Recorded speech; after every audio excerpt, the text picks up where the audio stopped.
स्वागत है आपका वैदिक वेद्स में, जहां हम बात करते हैं आत्मा, आध्यात्म और भारतीय ज्ञान की उन रहस्यमयी परंपराओं की जो समय से परे है। आज हम जानेंगे मृत्यु के बाद आत्मा की 13 दिवसीय यात्रा का रहस्य। क्या आपने कभी सोचा है, जब किसी की सांसें थम जाती है तो क्या खत्म होता है सब कुछ? नहीं, भारतीय परंपरा कहती है मृत्यु केवल देह का अंत है और आत्मा की यात्रा एक नया चरण। मृत्यु वो द्वार है जिसके पार आत्मा और भी अधिक सच और भी अधिक स्वतंत्र होती है। अंतिम संस्कार के बाद की 13 रातें एक रहस्यमयी अदृश्य यात्रा होती है। यह वह समय होता है जब आत्मा निर्णय लेती है, विश्राम, भटकाव या पुनः एक नई यात्रा पर। मृत्यु के बाद उन 13 दिनों में जिन्हें हम केवल परंपरा समझते हैं, वो सिर्फ परंपरा नहीं, आत्मा के निर्णायक क्षण होते हैं। आत्मा अब भी सब देख रही होती है, अपने रोते हुए प्रियजनों को, अपने निर्जीव शरीर को, पर कुछ कह नहीं सकती।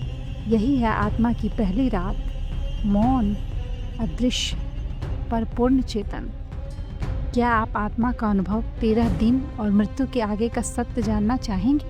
यदि आप आत्मा के गहरे विज्ञान को समझना चाहते हैं तो यह वीडियो आपके लिए है, क्योंकि यह सिर्फ कहानी नहीं, यह एक आत्मा की सच्चाई है जो कभी इस जीवन को जी चुकी है।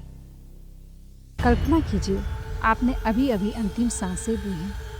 सांसें थम चुकी है, शरीर शांत है, पर आपकी चेतना अभी भी जाग रही है।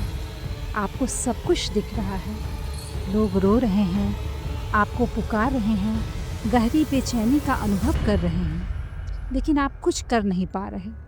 आत्मा की यह पहली रात, गहरी खामोशी, एक रहस्य और अनोखा अनुभव जिसे हम मृत्यु कहते हैं, असल में वह जीवन के सबसे गूढ़ द्वार का उद्घाटन है। यह तो आत्मा की नई आंखों से जीवन को देखना है। जैसे ही आत्मा देह से मुक्त होती है, एक दिव्य पुनरावलोकन आरंभ होता है। हर क्षण, हर कर्म, हर प्रेम, हर छल एक चलचित्र की तरह उसकी चेतना से प्रकट होते हैं। लेकिन यहाँ कोई न्यायालय नहीं, कोई वकील नहीं, केवल आत्मा और उसका सत्य। अपनी मृत्यु की अवस्था पर कुछ आत्माएं शांत होती है, जैसे वह अपने कर्तव्यों को पूर्ण कर चुकी हो, और कुछ आत्माएं भटकती हुई, उलझी हुई होती हैं। इसी रात आत्मा समझने लगती है अब उसका शरीर उसके लिए नहीं है, उसके अपनों के लिए स्मृति मात्र वह रह गया है। आत्मा पहली बार अपने अस्तित्व की पूर्ण स्वतंत्रता का अनुभव करता है, और साथ ही सबसे गहरा अकेलापन। अब हम जानेंगे आत्मा की सूक्ष्म यात्रा और कर्मों का साक्षात्कार। पहली रात बीत चुकी है, जहाँ शरीर नष्ट हो चुका है और दुनिया की आवाज़ें फीकी पड़ गई हैं, और वह प्रवेश करती है एक ऐसे दिव्य लोक में जहाँ सब कुछ दिखता है, जहाँ आत्मा अपने भूत, वर्तमान और भविष्य से आमने सामने होती है। यही आत्मा का असली हिसाब शुरू होता है। यहाँ आत्मा अनुभव करती है उसने दूसरों को कैसा महसूस करवाया। यदि उसने किसी को दुख दिया है तो अब वही पीड़ा उसकी चेतना में उतरती है। यदि उसने प्रेम किया हो तो आत्मा उसी ऊर्जा में स्नान करती है। इसे कहते हैं कर्म की प्रतिध्वनि। आत्मा जब प्रवेश करती है उस दिव्य लोक में, जहाँ कोई देह नहीं पर सब कुछ अनुभव होता है। यहाँ भावनाएं रंगों में बदल जाती हैं, विचारों के गंध होते हैं, अब कोई स्वर्ग या नरक नहीं होता। यह है कर्म क्षेत्र, आत्मा का दर्पण, जहाँ आत्मा मिलती है एक ऐसे मार्गदर्शक से, कभी प्रकाश तो कभी दिव्य आकृति या केवल एक स्पंदन। कुछ आत्माओं के लिए यह एक सुखद अनुभव होता है, और कुछ के लिए यह यात्रा होती है घुटन, पछतावे और भटकाव से भरी हुई। आपने जो ब्रह्मांड को दिया है वही लौट के आ रहा है। अब आत्मा को दी जाती है एक झलक। क्या वह अगले जीवन में जन्म लेगी, या कुछ समय के लिए विश्राम करेगी, या कुछ अधूरी बातें उसे पीछे खींच रही हैं। अगर आत्मा बहुत मोहग्रस्त हो जाती है तो वह भटकने लगती है। हाँ, यही वो आत्माएं हैं जो 13 दिनों तक घरों में, प्रियजनों के आसपास या उसके अधूरे कार्यों की जगह अदृश्य रूप से घूमती रहती है। वे कभी कभी संकेत भी देती है, सपनों में, गंधों में, लेकिन वे बंधी रहती है भावनात्मक रूपों से। इसीलिए हमारे पूर्वजों ने 13 दिनों तक पिंडदान, प्रार्थना, पूजा की परंपरा रखी है, ताकि आत्मा अपनी यह यात्रा पूरी कर मुक्त हो आगे बढ़ सके। अब हम जानेंगे 13 दिनों की मध्य स्थिति। 13 दिनों की यात्रा आत्मा के लिए निर्णायक होती है। मध्य में आत्मा होती है, न पूर्णतः पृथ्वी से अलग, न पूर्णतः अगले लोक में स्थित। अब आत्मा दिव्य लोक के द्वार पर खड़ी है, कर्मों का झलक देख चुकी है। अब उसके सामने एक ऐसा मोड़ है जहाँ से उसकी यात्रा का अगला रास्ता तय होता है। आत्मा अब भी अपने परिवार, रिश्तेदार और अधूरे सपनों से जुड़ी हुई होती है। कई बार आत्मा अपने प्रियजनों को पुकारती है, पर कोई सुन नहीं पाता। अगर मोह अधिक है तो आत्मा अटक जाती है और यही बनती है भटकती आत्मा।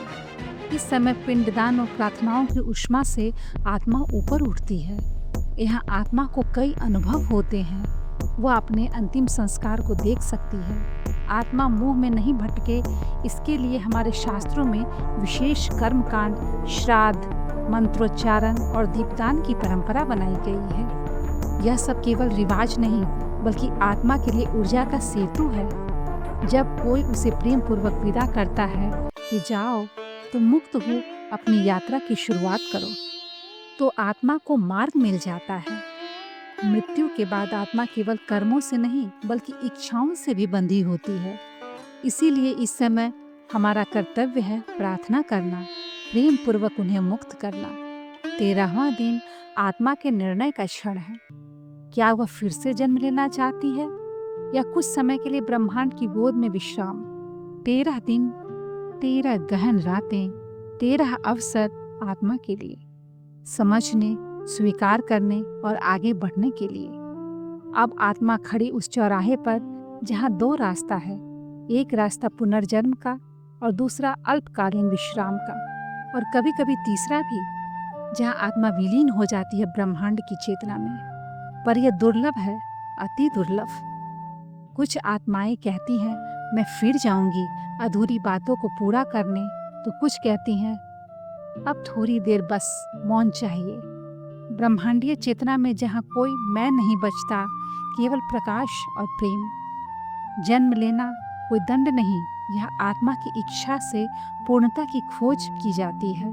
आत्मा पुनर्जन्म का निर्णय लेती है तो वह एक उपयुक्त गर्भ की ओर आकर्षित होने लगती है। हर आत्मा उसी परिवार में जन्म लेता है जहाँ उसका कोई बाकी कर्म बचा रहता है। आत्मा एक बार फिर माया की चादर ओढ़ लेती है। तो अब यह प्रश्न उठता है कि आत्मा जाती कहाँ है? क्या हमने उसे जाने दिया? भारतीय परंपरा में 13 दिन की कर्मकांड, पिंडदान, श्राद्ध, दीपदान केवल रिवाज नहीं, वे आत्मा के लिए ऊर्जा का सेतु है। 13 दिनों की यात्रा अपूर्णता की ओर है। आत्मा अपने अगले मार्ग, जन्म, विश्राम या मोक्ष की ओर अग्रसर है। पर कहानी यही समाप्त नहीं होती। अब हम जानेंगे आत्मा के जाने के बाद हम क्या कर सकते हैं। क्या हमारी प्रार्थनाएं सच में असर करती हैं? जी हाँ, जब हम प्रार्थनाएं करते हैं, हमारे भाव आत्मा तक कंपन के रूप में पहुंचते हैं। जब हम प्रेम से उन्हें विदा करते हैं तो आत्मा को मार्ग मिल जाता है, लेकिन जब आप उसे पकड़ कर रखते हैं तो वह मुंह में फंस जाती है। जब हम मंत्र बोलते हैं तो वह कंपन आत्मा को छूता है। जब हम भोजन अर्पण करते हैं तो उसका सूक्ष्म भाग आत्मा को मिलता है। जब हम रोते हैं तो उसे प्रेम से विदा करते हैं तो वह अपनी ऊर्जा को पहचानती है।